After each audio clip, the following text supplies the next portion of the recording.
Bonjour à tous, ce dimanche direction l'hippodrome de Paris-Longchamp pour un quintet dominical qui aura lieu à l'occasion du prix de la ville de Paris. Un grand handicap qui réunit 15 concurrents âgés de 3 ans. Ils auront 1600 mètres à parcourir sur la grande piste.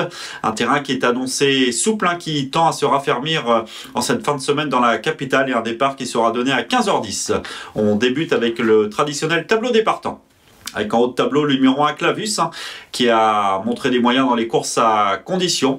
Il a prouvé sa forme en s'imposant sur l'hippodrome du Mans et malgré sa lourde charge, il retrouve les quintets avec des prétentions. Le numéro 2, Aquila Volante, fait preuve d'une certaine régularité, mais en valeur 39,5, sa marge semble plutôt réduite pour son coup d'essai dans les quintets, raison pour laquelle nous ne l'avons pas gardé. Le numéro 3, Contentuciol, fait preuve d'une belle régularité. Il dépend d'un entraînement en forme, celui de Paul de Chevigny, et peut espérer bien faire dès son coup d'essai dans les quintets, d'autant qu'il sera associé à Stéphane Pasquier. Le numéro 4, Amorcita, pensionnaire d'Oralex Pantal, effectué de bons débuts dans les handicaps, dans le quintet du 1er mai dernier à Saint-Cloud. Ce jour-là, elle a rapidement galopé près de la tête et s'est vaillamment défendue jusqu'au bout, ne concédant la deuxième place qu'à la fin. Associée à Tony Picon qui la connaît bien, elle s'annonce une nouvelle fois très compétitive. Le numéro 5, Belize, est peu expérimenté, mais elle a laissé entrevoir des moyens, comme l'atteste sa dernière victoire de haute lutte sur l'hippodrome de Chantilly. Une pouliche qui est sur la montante, associée à Théo Bachelot. Elle retient l'attention d'emblée dans les handicaps. Le numéro 6, Samlen Slight, pensionnaire d'André Fabre, nous a séduit par sa fin de course lors de ses débuts dans le handicap dans l'événement du 1er mai dernier au Val d'Or. Après avoir patienté, il est venu très bien conclure. Son jour semble proche, il peut espérer ouvrir son palmarès dans cet événement dominical. En tous les cas, il fait figure de bons points d'appui. Le numéro 7, Atlantic Wise, premier des deux atouts de Yann Barbero au départ de ce quintet. Elle avait laissé entrevoir de belles capacités à 2 ans, en débutant notamment par une bonne deuxième place l'été dernier sur la ligne droite de Deauville. Cette saison, elle a eu besoin, elle a semblé un peu moins percutante. Ses deux premières sorties n'ont pas été enthousiasmantes. Depuis, elle a affiché des progrès. Certes, le lot était inférieur, mais elle s'est bien comportée en dernier lieu sur le parcours qui nous intéresse, en s'assurant la deuxième place de haute lutte. Pour la victoire, sa marge semble assez mince, mais attention à elle pour une place associée au redoutable Alexis Pouchin. Le numéro 8, True Value, est en grande forme, restant sur un succès, mais son poids a été logiquement revu à la hausse.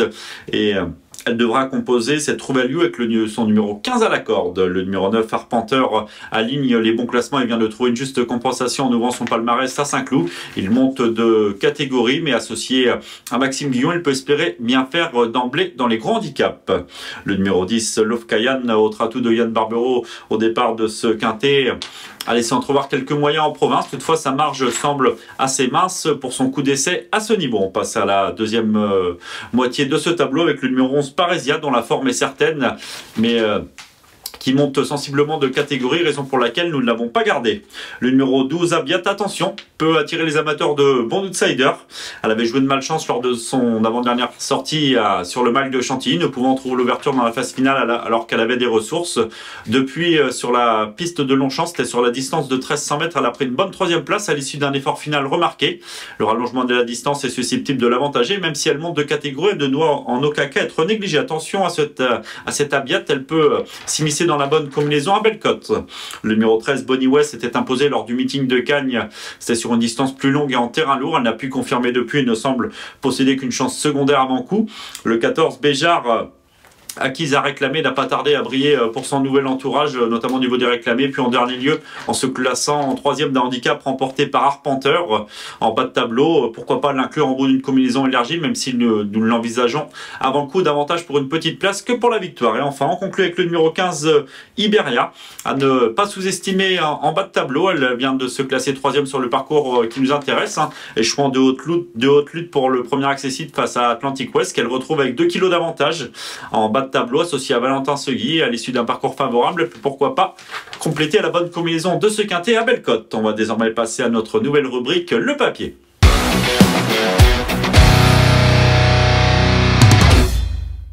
Le papier, l'étude de nos 5 préférés pour ce quintet dominical proposé à Paris-Longchamp, avec tout d'abord le numéro 6, Hamlet's Night.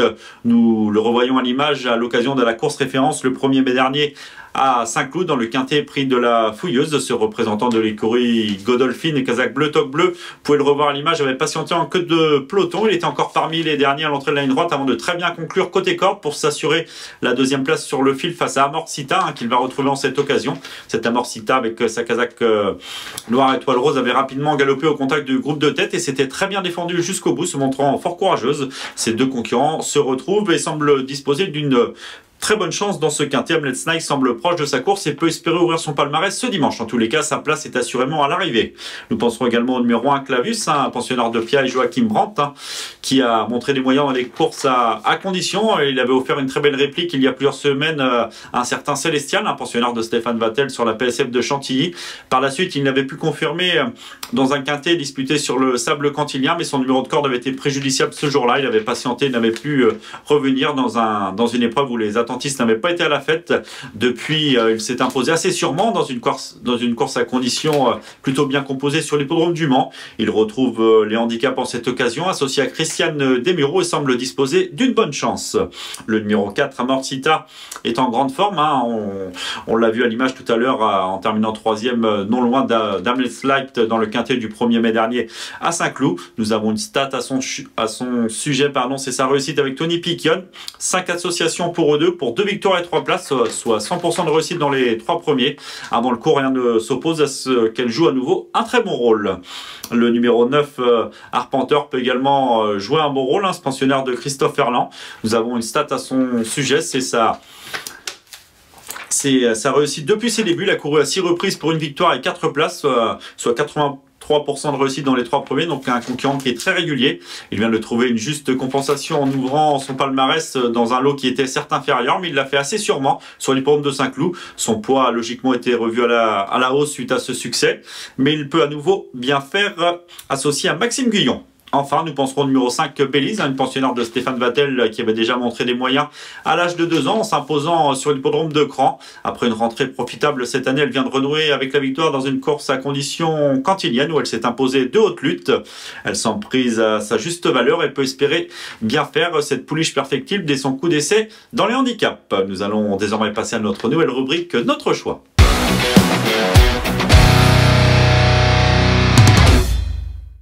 Notre choix, avant de vous livrer nos 5 préférés pour ce quintet dominical proposé à Longchamp, nous vous rappelons que vous pouvez éventuellement commenter et partager cette vidéo. N'hésitez pas.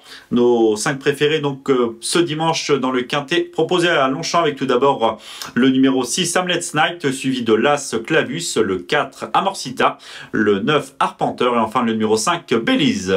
On passe désormais à notre traditionnel conseil de jeu. Lors de cette belle réunion dominicale proposée à Longchamp, ce sera dans la 6e épreuve du programme, le prix du Palais Royal. Un groupe où nous attirons votre attention sur un concurrent irlandais, à savoir le numéro 4, Yosemite Valley, un concurrent qui a montré des moyens en Irlande, qui a relativement peu couru à l'âge de 4 ans. Il n'a couru qu'à 7 reprises. Il a prouvé sa forme en s'imposant dans une liste d'Ocurag. C'était sur cette distance de 1400 mètres, mais en ligne droite. Il ne devrait pas être dérangé par le fait de retrouver un tracé avec tournant. Un parcours du toboggan où les places à la corde ne doivent pas être négligées. Il est hérité du numéro 2, un avantage. Il devrait rapidement figurer au contact des premiers et peut espérer jouer un tout premier rôle dès ses débuts sur notre sol. Le 604 Yosemite Valley. Cette émission touche à sa fin en espérant avoir été complète. Nous vous souhaitons de bons jeux.